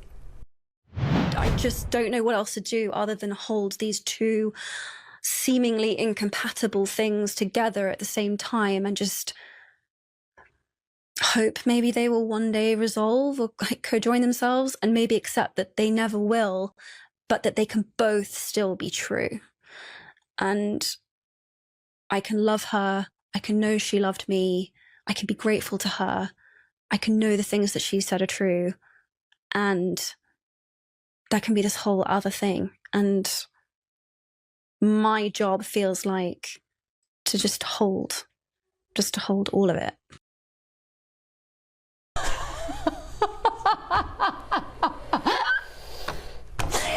Right, panel. Can we make, and he says, how painful is that to watch? Painful to watch. My job is just to hold on to it. I mean, talk about hedging your bets. She sounds completely nuts on that clip there. Yeah. What's she trying to do, Niall? Good question. She sounds very confused to me, actually. Doesn't she? You know, she should be really expressing a huge amount of gratitude, of course, to J.K. Rowling, because without J.K. Rowling, Emma Watson would be no one. Yeah, wouldn't be doing anything of any note, frankly. And I think that all of these attacks from these Harry Potter stars against J.K. Rowling have been nasty and unpleasant and ultra woke, you know, crazy ideology. And you know, J.K. Rowling was the one who really gave them their opportunity in life, really gave them their careers. And in return, she's received endless lecturing about transgenderism from these very woke Harry Potter stars. And Emma Watson sounds, I'm very, very confused. She doesn't really know what she's doing. Half the time. Really I mean, you know, what she's saying, barely comprehensible, actually. You need a translator it's to brilliantly translate what Emma Watson incomprehensible. is actually saying. It's almost like a Kamala Harris speech, isn't it? Let's be honest. It's nearly as bad as Kamala Harris. You see, in the UK, we have the Casey report saying we shouldn't be putting children under surgery to change their gender, and then we've had a Supreme Court ruling that a woman is indeed a human born female. So is it just that Emma Watson is doing that thing that a lot of celebrities do, which is they just want to go with the latest fashionable trend of what it is okay to say, and now she doesn't quite know where to put herself? She doesn't, and this is why I can't do celebrity news. It's the one area where I just can't be neutral. In fact, because it's a bit of light relief tonight, Sarah. We don't do a lot of celebrity. It is. It's such overprivileged nonsense. You know, it was a word salad. You're right to compare it to a Kamala Harris statement. You know, it says nothing at all. It's really that moral equivalence, and you have a moral backbone. If you're going to come out and criticise J.K. Rowling and stand up for trans rights, do it. But this backtracking and the idea of being, you know, she doesn't cancel people, she doesn't want to be part of cancel. What a load of over-privileged. Yeah. Yeah, it is that. And it's also, do you know what's going to be really interesting? I hate being psychic, but what's going to happen now is that the trans activists are going to turn against Emma Watson. And then she's going to have kept nobody happy. Yeah. Because they will be brutal. They will now turn around to her and say, how dare you desert us with your holding your hands in the air and holding both of us in the same time. You can't have that. You're either with us or you're against us. And then J.K. Rowling's going to sit on her yacht and drink her whiskey and just go, sorry, Watson, my work here is done, you on your own. Anyway, we might enjoy doing that, so that might be quite fun. It could actually become speechwriter for Kamala Harris. That's, yeah, let's not wish that upon anybody, Niall. There's also, you two living here in Washington, believe me, I have been shocked by how much the produce in shops is behind plastic doors, behind locked doors. Shampoo is behind perspex screens with a key. The UK, as we all know, is also similarly terrible. Have a look at this footage here. This made my blood absolutely boil. I'll talk over it if you're listening on the radio. So we've got a couple of kids here. They look like kids. They're in a supermarket. One of them's got one of those Deliveroo carrying bags on his back. They've both got the hoods up, of course. They've got masks on, of course. And his mate is basically loading up his Deliveroo cool bag with booze, bottles of whiskey, bottles of gin. The security guard, if you didn't know better, you'd think they were actually aiding and abetting them and helping them and acting as a guide, because he's just stood there. Because you know what? The security guards aren't legally allowed to do anything. And it is so depressing to me that this is what the UK now does. They sort of slightly changed the rules in the UK whereby people that were stealing anything under £250 weren't being prosecuted. The government have recently rode back on that and said, no, we don't mean that anymore. You've got to prosecute them. But look at that security guard. I mean, what is he meant to do there? Niall, how long have you lived in the US? Over 20 years. So when you watch that, do you recognise the UK? Yeah, I mean, I think it's an illustration of broken Britain, frankly, where you have soft on crime policies, and I think that was from London, Sadiq Khan's London, of course, deteriorating rapidly, the worst mayor, I think, in the history of London. And you have the security guards who are not actually able to intervene and do anything. I think it's symbolic of a society that is in very steep decline. This needs to be reversed. Those young hooligans need to be in jail, and it's absolutely shocking to see this, but sadly, this is a picture of modern day Britain, especially when the socialists are in charge. This is what you get, actually. We need tough on crime policies, very severe sentences. We need hooligans put in jail, and we need to see very strong anti-crime measures being put in place. That's absolutely abhorrent and appalling to see this. Sarah, what's the situation here in DC? Because as I say, I've been struck by how much produce is behind locked keys in cupboards and things. What happens here, though, about shoplifting? Can security guards step in? I mean, there's police everywhere. Well, I mean, it's interesting that, again, President Trump has really made tackling crime in the Capitol, one of his main missions. And he's taking it very seriously because there has been a sense in recent years that crime in the Capitol has gotten out of control. When you go out onto the streets, when you report these stories, speaking to security in these areas, the fear that a lot of these people have, who are often on minimum wage, they're not making much money. These people are often armed. There are shootings, there are killings for robberies that are very small scale in many ways. So the reality is that these security people, much of the time, they simply can't take the risk of putting their life on the line for, like you said, a bottle of shampoo or a bottle of alcohol. That's right. But if the police are wrong here in Washington, do the police turn up to shopliftings for a start? Will they arrest those kids, because they often are, and then will they face punishment? Yeah, actually, they do turn up. They do arrest criminals all the time like that. It's the courts that are the problem in DC. You have left-wing judges in charge. You have sentencing guidelines that are extremely weak, and that's the unfortunate thing. It's not an issue of a lack of strong policing, because policing is very strong and tough here in DC. And very present. It's the court system really that is the real problem, Very, very grateful that President Trump has intervened to make DC a much safer city. It's had a real impact, real positive impact, greatly needed. Yeah, right. Let's look into the story in the papers. As I said, we have no ad breaks. There's a lot of chatting in this hour. I hope you're enjoying it. I am. Now, the BAR programme, this is a story about 10,000 Black Interns Foundation. So chambers and organisations across England and Wales are going to provide 6 weeks of internship placements at the bar for aspiring barristers, but they must be black. There was a time, Sarah, when I would have said, oh, you know what, I'm all right with this. Like, it's been tough for particularly young black girls at school. I'm all right with this. I'm not there anymore. I feel like this wheel has turned. We have a much more understanding. I don't think people are judging others by their skin colour anymore in the same way that they might have been doing 25 years ago. I don't think the younger generation judge each other by skin colour. Isn't this now, therefore, just racism against people who aren't black? I think it's very difficult when you take this story in the context of the other story we were discussing about the when you've got the underprivileged white children who are no longer being served at a secondary school level. It's clear that there is something off with the balance in how this is being applied.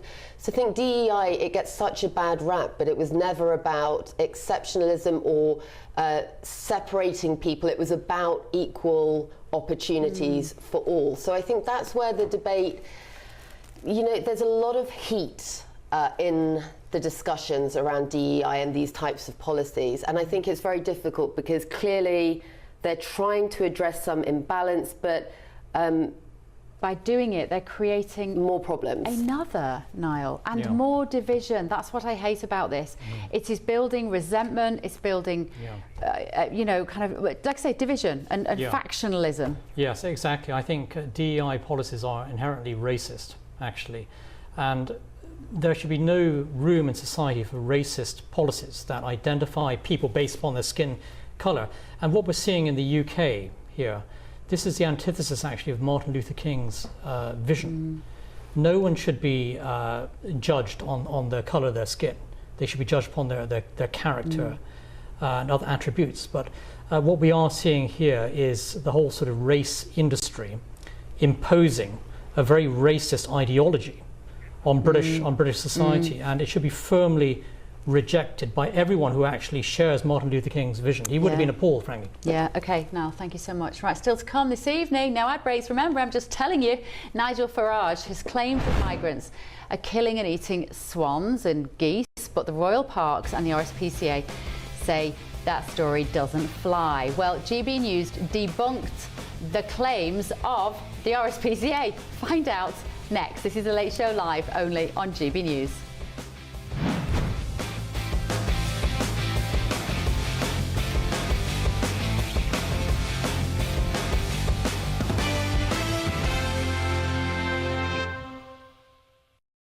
I said to you that swans were being eaten in royal parks in this country, that carp were being taken out of ponds and eaten in this country by people who come from cultures that have a different... Would you agree it's happening here? I've certainly read... I didn't know about swans. I've read about carp being fished. Well, there you go. So, look, you know, neither of us can prove or disprove. Who are taking the carp and the swans? People who come from countries where that's quite acceptable. Well, I've read headlines that it's Eastern Europeans, Romanians and people like that. So I believe. Is that what you've heard? So I believe. So that was Nigel Farage, of course, Reform UK leader, accusing migrants of taking birds and fish out of ponds. The Royal Parks rejected this quite quickly and said migrants are not killing and eating swans from the grounds. But is this a case of Farage derangement syndrome? Niall, I worry that he's got 3 years, Nigel Farage, and everything that he says that might be slightly controversial is going to be instantly, it's a lie, it's a lie, it's a lie. I don't want that to happen to any politician because I think truth matters. I don't care who you are. I want people to stop and think, are they factually accurate before they just leap in and say rubbish? Exactly. I do think there's an example of Farage derangement syndrome, and I suspect that half-eaten, you know, geese and swans may disagree with the Royal Parks when they're saying that they're not being kidnapped and eaten.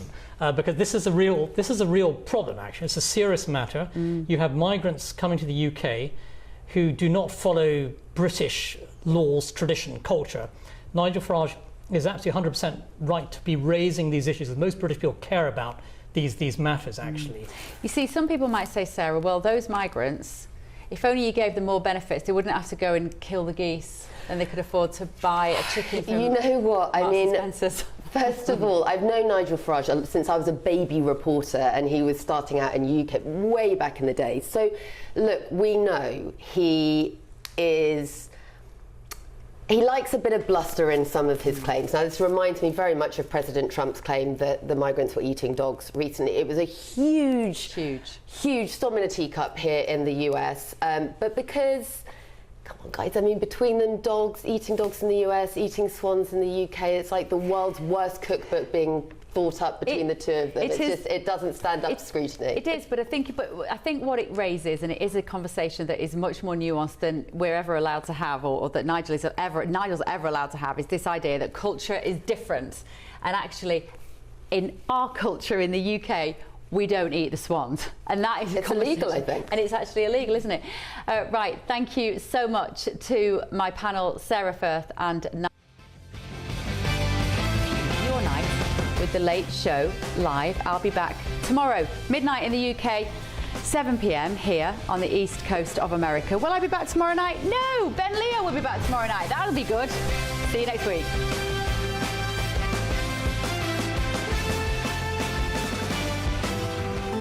Hello and welcome to the latest update from the Met Office for GB News. It's a fine day once again for most of us, but turning increasingly cloudy towards the east and across central parts, whilst it becomes windy in the far north. In fact, it's a breezy day for many, but the strongest winds will increasingly be the north and west of Scotland, as well as north